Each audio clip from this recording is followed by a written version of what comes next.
Every time you cheat or steal, remember the story of Achan. No sin remains undiscovered. God is watching. Many believers are tripped up in life's race by what they may think is only a little sin. They fail to understand that all sin deeply offends a holy God.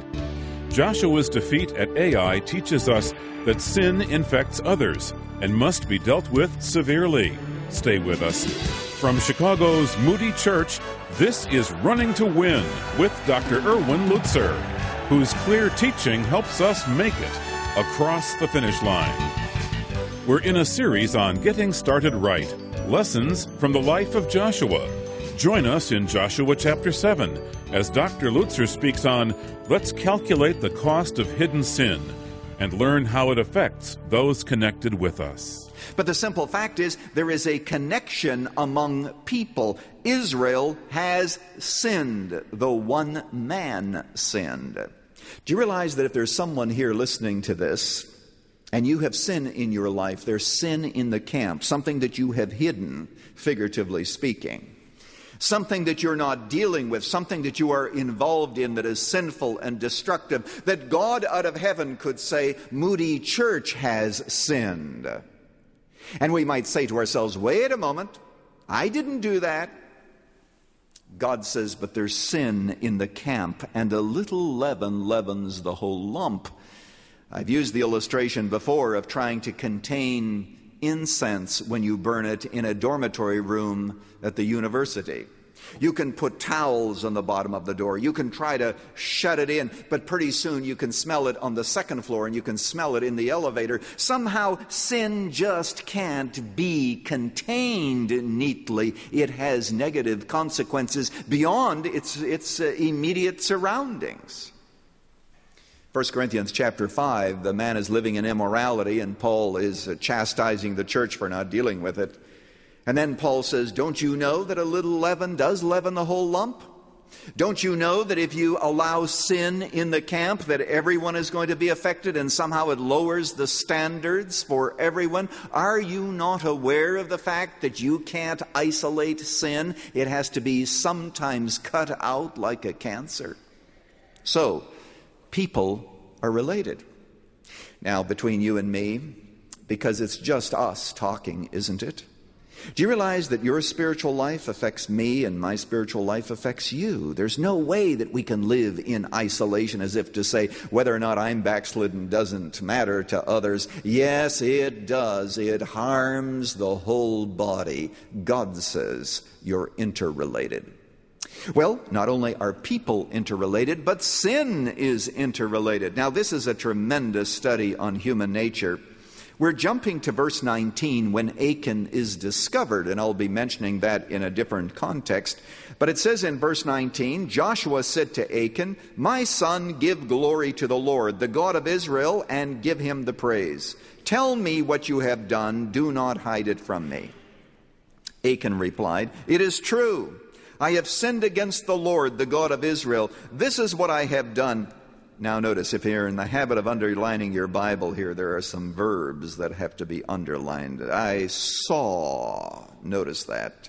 I saw in the plunder a beautiful robe from Babylon, 200 shekels of silver, and a wedge of gold weighing 50 shekels. I saw it. I coveted it in my heart. I took it.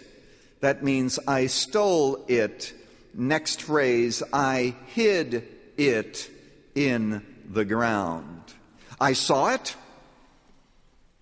I coveted it. I let that sin grow in my heart. I stole it. And now I hid it. What an interesting progression in sin in our lives. Sins are interrelated. They come in clusters. Did you know that it's impossible for you to sin in one area without doing it in another? Did you know that it's not possible for you to break, for example, the 7th commandment, thou shalt not commit adultery, without breaking at least 5 or 6 of all the other commandments? It isn't that neat. You just cannot compartmentalize your sin and say it stays there. It affects other aspects of your life, and it spawns other sins.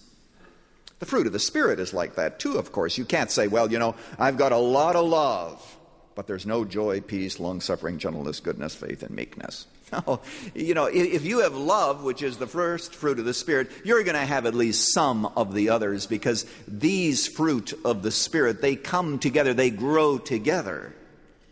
But sin is like that too. As a matter of fact, this would be a good place for me to give you some laws of sowing and reaping. Paul says, whatsoever a man soweth, that shall he reap. Could I just tick them off for you very quickly? And this certainly applies here to the experience of Achan. First of all, you reap what you sow. You reap what you sow. One of the worst things that can happen to you is that you steal and get by with it. Because stealing will generate more stealing unless it is severely dealt with.